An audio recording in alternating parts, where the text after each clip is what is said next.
I never imagined that my husband, Daniel, would one day become the centerpiece of my fashion studio. When I married him, he was this quiet, dependable man with a calm presence, someone who preferred routine over risk. I was the opposite, always chasing ideas, fabrics, designs, and the thrill of turning imagination into something visible, something beautiful. My small studio had been my world for years, my dream slowly finding shape. Yet as time passed, I began to feel stuck, like every new collection looked too familiar. I needed something bold, something that would make people stop and stare. Little did I know that inspiration would come from right inside my home. It started one rainy afternoon when my latest model canceled at the last minute. I had a photo shoot scheduled for a new collection called Duality, a line meant to explore contrasts, strength and softness, confidence and vulnerability, masculine and feminine energy blending together. Everything was ready.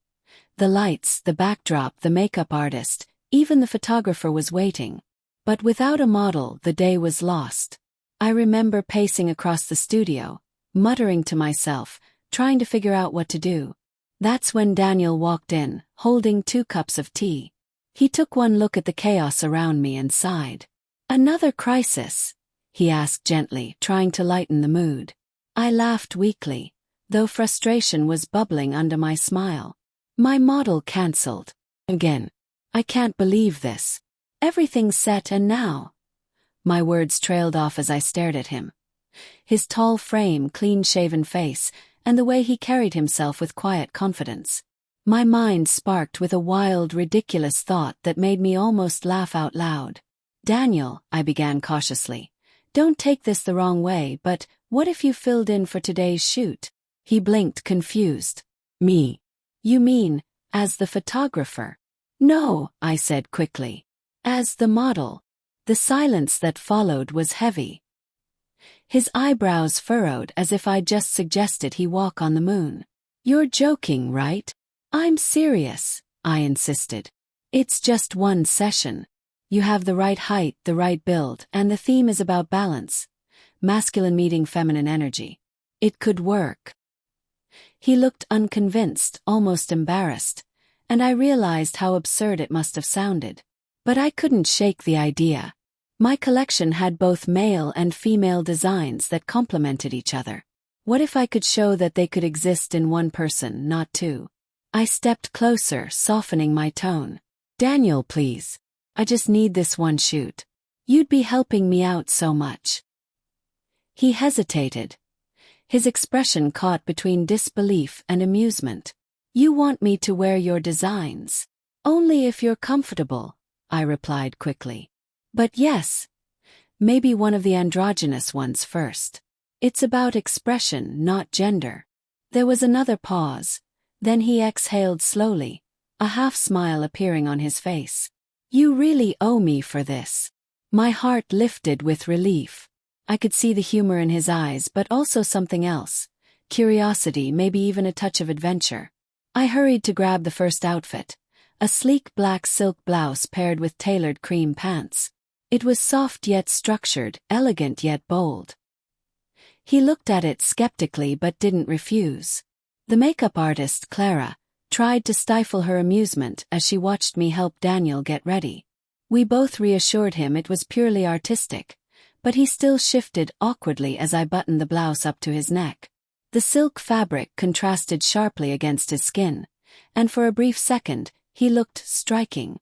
Not comical, not awkward, just unexpectedly graceful. "You actually pull this off," Clara said, breaking the silence. Daniel gave her a mock glare, but I caught the faintest hint of a blush on his cheeks. Then came the makeup. Light contouring, a soft touch of foundation, and a neutral shade of lipstick to even out his lips. At first, he looked stiff, almost like he wanted to disappear. But as the session began, something changed. The camera flashed, and the nervousness in his posture began to ease. The photographer guided him gently, showing him how to turn his head, where to look. I watched from the sidelines, completely mesmerized. The way the light hit his face, the way the fabric flowed with his movements, it was surreal. I could barely believe this was my husband standing there, embodying the exact essence I'd been trying to capture for months. Every frame looked more powerful than the last. When it was over, Daniel stepped away from the set, rubbing the back of his neck awkwardly. "That was strange," he admitted, but there was a hint of pride in his tone. "You did amazing," I said sincerely. "You have no idea how perfect that was." He chuckled. "If anyone finds out about this, I'm doomed." "No one will," I assured him. "But maybe we should do one more outfit." He groaned, but his eyes softened. "You're relentless, aren't you?" "Always," I replied with a grin. That evening, after everyone left, I stayed behind reviewing the photos. I couldn't take my eyes off them. Daniel looked like someone else entirely, elegant, confident, and strangely vulnerable all at once. It wasn't just about wearing the clothes. He embodied something deeper, something that blurred the lines I'd always drawn so clearly in my work. When I finally went home, he was already in bed, exhausted. I sat beside him quietly, staring at his face in the dim light. Part of me felt guilty for pushing him, but another part felt inspired, alive again. I whispered softly, "Thank you," not sure if he heard. Over the next few days, something shifted between us. Daniel teased me about my crazy fashion ideas, but there was a subtle change in his tone. Less resistance, more curiosity. And when the magazine editor called, praising the photos and asking for more shots of the mystery model, I knew I had to make a choice. Do I tell them the truth? Or do I let them believe the illusion I had created? The decision felt heavier than I expected. Because deep down, I wasn't sure if the illusion was really an illusion anymore. I had seen a side of Daniel that even he didn't know existed, and now that I'd seen it, I couldn't unsee it. What started as a moment of desperation was beginning to feel like the start of something far more complicated. When the editor called the next morning, her voice was full of excitement. "The concept is brilliant," she said. "The model's expression, it's raw, complex, almost haunting. We'd love to feature more shots, maybe even a cover." I remember staring at my phone, my heart pounding as I tried to think of what to say. Part of me wanted to tell her the truth, to admit that my so-called model was actually my husband, a man who had never once set foot in front of a camera before that day. But another part of me hesitated. Maybe it didn't matter who was underneath the clothes. Maybe the art spoke for itself. "I'll see what I can do," I replied finally, my voice calm despite the storm in my chest. That evening, I brought it up to Daniel over dinner. He had just finished a long day at work, still in his usual shirt and jeans. His expression tired but content. I waited until he was halfway through his meal before I said it. "The editor called," I began. "They want more shots." "Of you." He froze, fork midair. "You're joking." "I wish I was," I said with a nervous laugh. "They think you're some kind of genius model. They want to feature you in the next issue." He leaned back in his chair, shaking his head in disbelief. "That's insane. I'm not a model, Evelyn. I'm an accountant. I can barely pose for a family photo without blinking at the wrong time." "I know," I said softly. "But you were perfect, Daniel. You had this energy that can't be taught." "They saw it." "I saw it." He studied me for a long moment, as if trying to figure out if I was serious. Then he sighed, running a hand through his hair. "You're really not going to let this go, are you?" I smiled faintly. "You know me too well." He didn't agree that night, but the next morning I found him in my studio, standing quietly in front of the mirror, staring at the racks of clothes. He caught my reflection behind him and said, almost under his breath, "If we do this again, it's only for you. Not because I'm trying to become someone I'm not." That one line stayed with me. I promised him it was just art, just for my collection, but deep down, I knew things were starting to shift in ways neither of us could predict. The next session was scheduled for the weekend. This time I wanted to push the theme further, to explore the boundaries of appearance and identity. I chose outfits that blended elegance with structure, soft lace shirts paired with tailored blazers, silk skirts balanced with leather boots. When Daniel arrived, I could see a quiet determination in him, as though he'd made peace with the idea of stepping into this strange world again. Clara, the makeup artist, smiled when she saw him. "Back for round 2, she teased. "Apparently," he replied with a smirk that made me laugh. We worked together in silence for a while as Clara applied makeup with delicate precision. This time, Daniel didn't flinch when she brushed foundation along his jawline or shaped his brows slightly. He seemed calmer, more focused. When he finally stood up in front of the mirror, wearing the first outfit, the transformation was subtle yet powerful. There was no trace of awkwardness, just confidence. When the photographer began, Daniel moved with surprising ease. His expressions fluid, his gaze steady. It wasn't forced, it felt real, honest. Every shot captured something new, a quiet strength that went beyond the fabric or makeup. As the lights flashed, I realized I was no longer just directing him. I was watching him evolve layer by layer. When the session ended, the room was silent except for the soft hum of the lights cooling down. The photographer showed us a few preview shots, and I felt a rush of emotion I couldn't quite name. Daniel looked at the photos for a long time, then turned to me. "Is that really me?" "Yes," I said softly. "That's you." He didn't say anything else.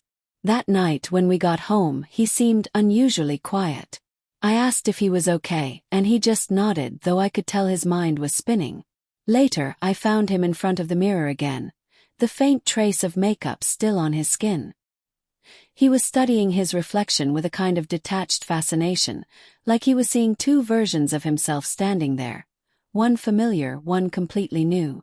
"It's strange," he murmured when he noticed me. "Looking at myself like this. I don't know. It's like I'm someone else, but not in a bad way.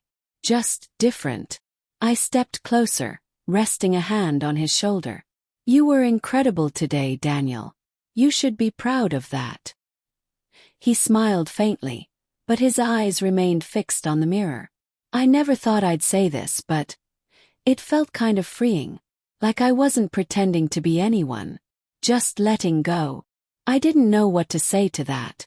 I'd seen many models find confidence through transformation, but watching my husband go through it, it felt more intimate, more personal. It wasn't just clothes or makeup. It was something deeper, something unfolding inside him. Over the next few days, he began helping around the studio more often. At first it was small things, carrying equipment, checking lighting, but gradually he became part of the creative process. He'd offer small suggestions about poses, lighting, even color combinations. I noticed his growing interest, and part of me was proud. But another part of me worried. Was I pushing him too far into a world that wasn't his? Or was he finding something he'd been missing without realizing it? The magazine issue came out 2 weeks later. Daniel's photos dominated the spread. The editors described the collection as a bold exploration of identity and balance, praising the model for transcending traditional definitions of gender and style. The response was overwhelming. Orders poured in, collaborations were proposed, and for the first time in months, my studio was thriving again. But with every compliment, every email asking for the mysterious model, I felt the same uneasy flutter in my chest. Because while the world was celebrating the art, Daniel was changing, and I didn't know where this path would lead us. The night the magazine arrived, we sat together on the couch, flipping through the pages in silence. Finally, he looked up at me and asked quietly, "What happens now?" I didn't have an answer. The days that followed felt like we were living in two parallel worlds. On one side, there was the growing success, emails from stylists, offers from designers, interview requests from fashion magazines, all wanting to feature the enigmatic model who defied convention. On the other side, there was our private life. Quiet breakfasts, small conversations, and the unspoken tension that hovered between us. Daniel had become an unintentional icon, yet he was still the same man who made coffee every morning and forgot where he left his car keys. At least, that's what I told myself. Started subtly. He began spending more time in the studio even when I wasn't there. Sometimes I'd find the soft glow of the dressing room lights still on late at night, the faint scent of perfume in the air. I never saw him doing anything, but I could feel it. He was experimenting, exploring quietly, privately. The first time I walked in unexpectedly. He was standing in front of the mirror wearing one of the sample blouses. His expression calm but far away. He turned quickly when he saw me, startled but not ashamed. "I was just checking the fit," he said simply, as if it were the most normal thing in the world. I didn't argue. I only nodded, pretending not to notice the way he brushed a stray lock of hair away from his face in a motion that looked more practiced than accidental. That night, I lay awake staring at the ceiling. My thoughts tangled between pride, confusion, and a strange kind of admiration. I had created something that was changing not just my career, but my marriage, transforming both of us in ways I hadn't foreseen. When we first started this, I thought it was just art. But now, it felt like Daniel had found a version of himself that had always been waiting, quiet and unseen, just beneath the surface. The turning point came when the editor called again, this time with a serious proposal. "We're planning a feature for next month," she said. "We want a full story, a behind-the-scenes look at your brand and your model. People are fascinated. They want to know who he is." Froze. There it was, the question I had been dreading. She wanted the truth. Or at least she wanted the illusion to have a name, a history, a personality. Something to sell. "Can we schedule an interview?" she asked. I didn't answer right away. I said I'd call her back. Then I walked straight into the living room, where Daniel was sitting with his laptop, his glasses sliding down his nose as he worked. "They want to do an article," I said quietly. He looked up, frowning. "About you." "About us," I corrected. "Mostly about you." He set his laptop aside, his expression cautious. "And what exactly would I say?" "I don't know," I admitted. "They think you're a professional model. They want to meet you, get your perspective, maybe even feature you on the cover." He was silent for a moment. Then he smiled almost sadly. "You realize how surreal this is, right? A few weeks ago, I was crunching numbers at my desk. Now people want to put me on magazine covers. You don't have to do it," I said quickly. "We can just decline. Say the model's unavailable, or that it was a one-time collaboration." But he shook his head slowly. "No. I think I should do it." That answer startled me. "You sure?" "Yes. It'll be public, Daniel. Everyone will know." "Maybe that's okay," he said softly. "Maybe it's time." The day of the interview arrived with more tension than I wanted to admit. I helped him get ready, this time without photographers or assistants. Just the two of us in our home.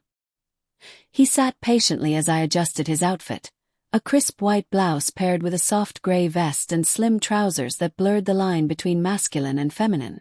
He looked composed, elegant. There was a quiet confidence in his eyes that hadn't been there before. The journalist, a woman named Mira, arrived right on time. She was professional and curious, her notebook already half full of questions before she even sat down. "You've caused quite a stir," she began with a friendly smile. "People are fascinated by your presence. Tell me, how did this collaboration start?" Daniel glanced at me before answering. "By accident," he said truthfully. "Evelyn needed a model at the last minute, and I volunteered. I thought it would be ridiculous, but it turned into something I didn't expect." Mira leaned forward. "And how did it feel? Stepping into that role?" He paused, thoughtful. "Freeing. Strange at first, but freeing. I think we all have sides of ourselves we never show. Maybe this just gave me a reason to explore mine." The room fell quiet for a moment. I felt an ache in my chest I couldn't quite name. Pride, maybe, or fear, or both. Mira smiled and jotted down his words. "That's powerful," she said. "You've become a symbol of change for so many. People are calling you an icon of expression." After she left, I sat down beside him, my hands still trembling slightly from the emotional weight of it all. "You handled that perfectly," I said. He smiled faintly. "You thought I'd panic." "I wasn't sure," I admitted. "But you seemed so comfortable." He leaned back, thoughtful. Maybe because, for once, I'm not pretending. I think I've been pretending all my life, to be what people expect. The responsible one, the steady one, the predictable husband. But this lets me breathe. That night, as I closed the studio for the day, I looked around at the dresses, fabrics, and photographs covering the walls. Everything felt different now, like the space itself had transformed with him. I realized that what began as my artistic vision had turned into something much larger, a journey neither of us had planned, but both of us needed. When the article was published, it went viral almost immediately. Social media buzzed with reactions, some full of admiration, others full of confusion, even criticism. But through it all, Daniel remained calm. He didn't hide. He didn't shy away. He stood firm, composed, and proud. And the strangest part was I felt the same way. But success always comes with a shadow. A few weeks later, Daniel received an unexpected call from his office. His manager had seen the article. Rumors were spreading. There were questions about professionalism, about image, about appropriateness. That night when he came home, I could tell something had shifted.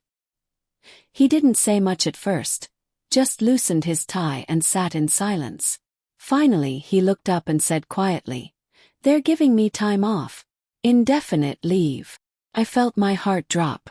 "Because of the photos?" He nodded. "They didn't say it outright, but I could see it in their eyes. They think it's a distraction. Or maybe they just don't know what to do with it." I wanted to scream at the unfairness of it all. He had done nothing wrong. He had simply dared to exist outside the narrow line others had drawn for him. But instead I took his hand and said, "Maybe this isn't an ending.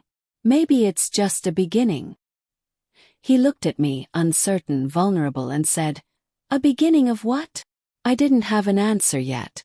But deep inside, I knew that our story wasn't done, not by a long shot. The next morning, Daniel didn't go to work. His desk sat empty. His tie still draped over the chair where he'd left it the night before. I tried to make things feel normal, made coffee, cooked breakfast, but the silence between us felt different now. He wasn't angry or bitter, just lost. Like the ground he'd been standing on for years had suddenly disappeared beneath his feet. I watched him sit by the window, staring out at the rain. His reflection faint in the glass. The same reflection that had once fascinated him in the studio mirror now looked heavy with doubt. For the first few days he didn't talk much. He helped me around the studio, organizing fabrics, adjusting lighting, quietly moving through the space like a ghost. I could see that he missed his routine, the structure, the identity that came with being someone dependable. But at the same time, I noticed something else emerging beneath the quiet. When he thought I wasn't watching, he'd study the mannequins, trace the lines of a dress, or experiment with fabrics. Once, I caught him sketching something, a rough outline of a design, shaky but full of intent. When he realized I'd seen it, he tried to hide the paper, but I smiled and said softly, "It's beautiful." He looked embarrassed. "I don't know what I'm doing. I just wanted to try." "Then try," I said. "You don't have to know everything right now." That night we stayed up late, talking about everything that had happened. For the first time, Daniel opened up about what he'd been feeling. "When I put on those clothes, Evelyn, it wasn't about pretending. It was like I could breathe differently, like I didn't have to fight myself. I didn't even realize how much I was holding in." I listened quietly, my heart caught somewhere between admiration and fear. "Do you think this is something you want to keep doing?" He looked thoughtful. "I don't know. But I want to understand it. I think I need to." Over the next few weeks, that curiosity turned into something real. Daniel began learning about design, not just modeling. He asked questions about textures, shapes, how certain fabrics moved with light. Slowly, he began helping me refine my ideas, adding suggestions that surprised me with their insight. We spent entire afternoons experimenting with new designs, testing boundaries. And for the first time in a long while, we weren't just husband and wife. We were partners in creation. Then, one evening, as we were reviewing a set of designs for an upcoming show, He said something that made me pause. "What if the next collection wasn't about duality?" he said. "What if it was about transformation?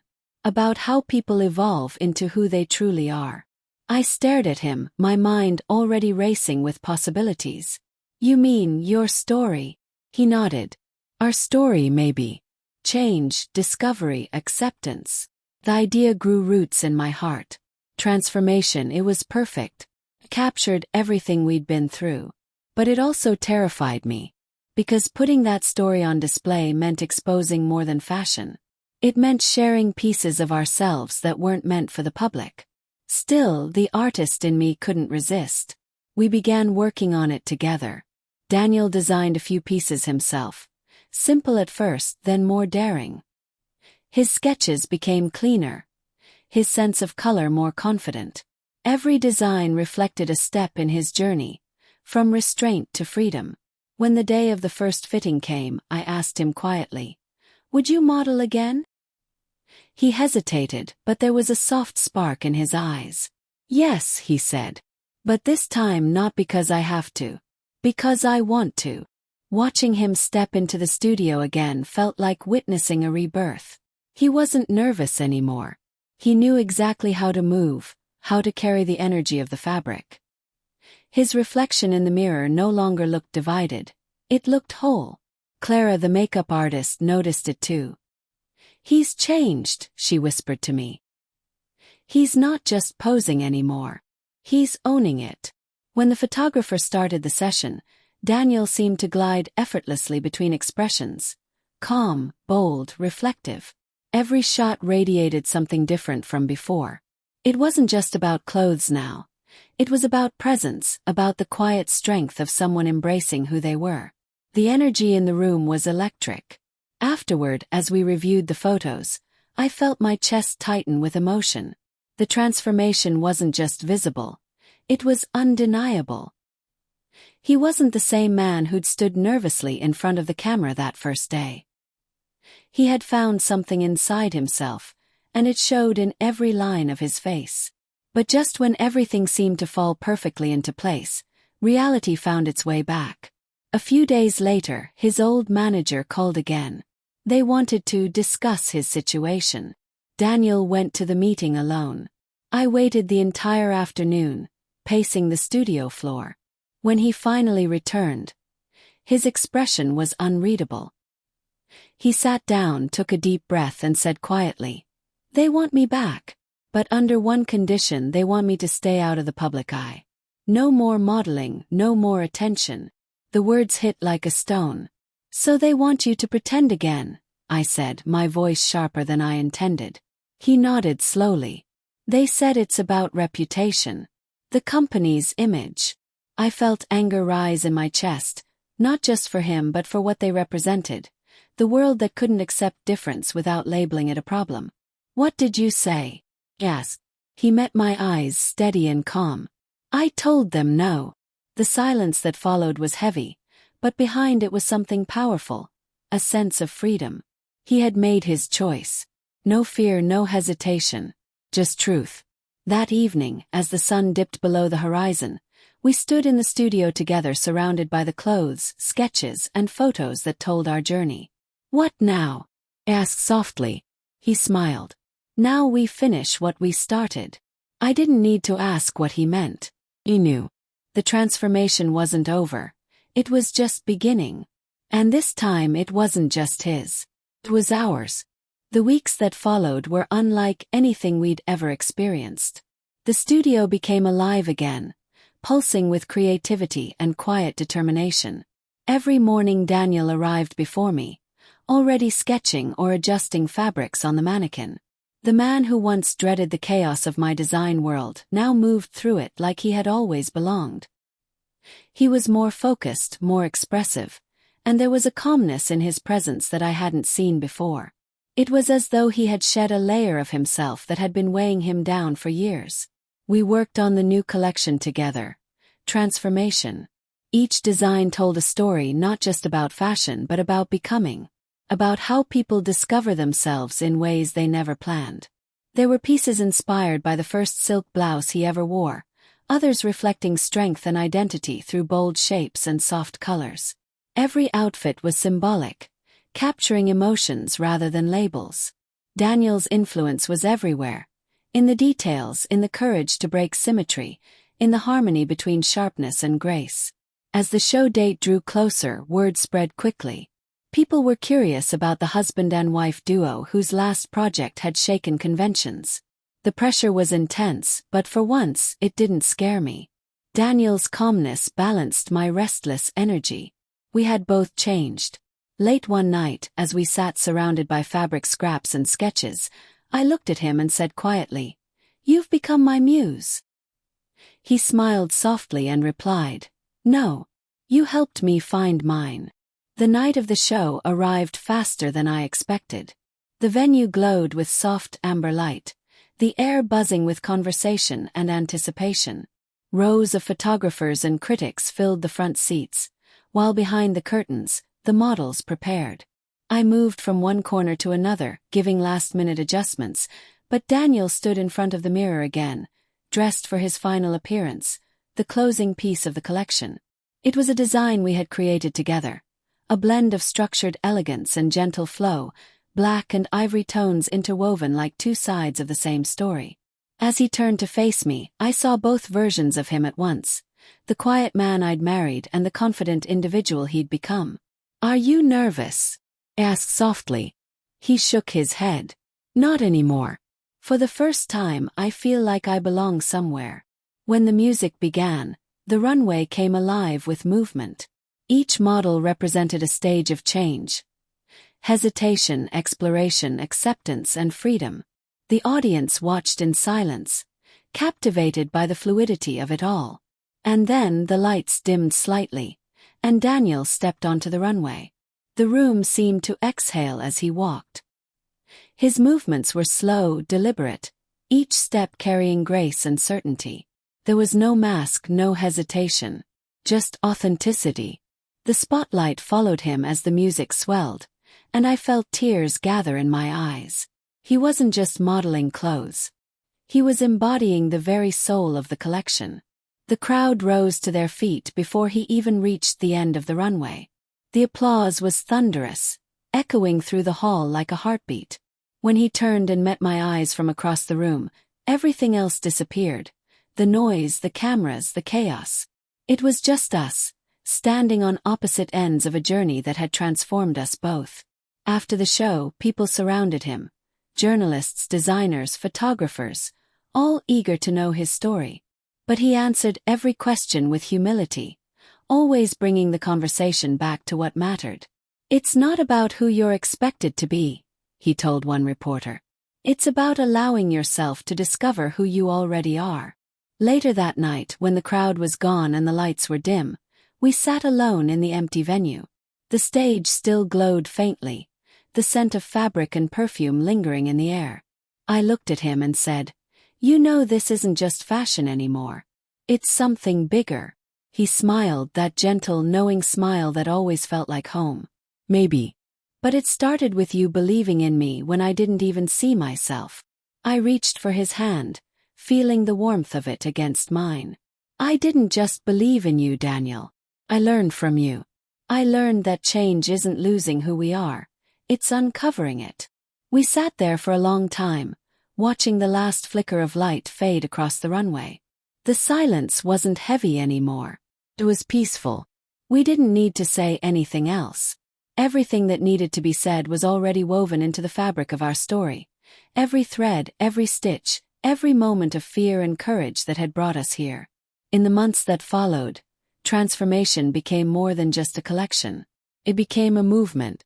People wrote to us, sharing their own stories of change and discovery. Some said the designs gave them confidence. Others said they finally felt seen. And through it all, Daniel continued to grow, not as a symbol or statement, but simply as himself. One evening, as the sun set behind the studio windows, I watched him adjusting a dress on a mannequin. The golden light touched his face, and I realized how far we'd both come. He turned to me and said softly, "Do you ever miss how things used to be?" I thought for a moment, then shook my head. "No. Because back then, we hadn't met this version of us yet. He smiled, and for a long moment we just stood there, surrounded by the quiet hum of the studio, the same place where everything had begun. It wasn't about fashion anymore. It was about truth, courage, and the beauty of becoming. As I turned off the lights and locked the door behind us, I looked back one last time. The empty space glowed faintly in the moonlight, filled with memories of every step we'd taken. And as we walked home side by side, I realized that transformation isn't a destination. It's a journey that never truly ends. Thanks for watching. Please subscribe to our channel.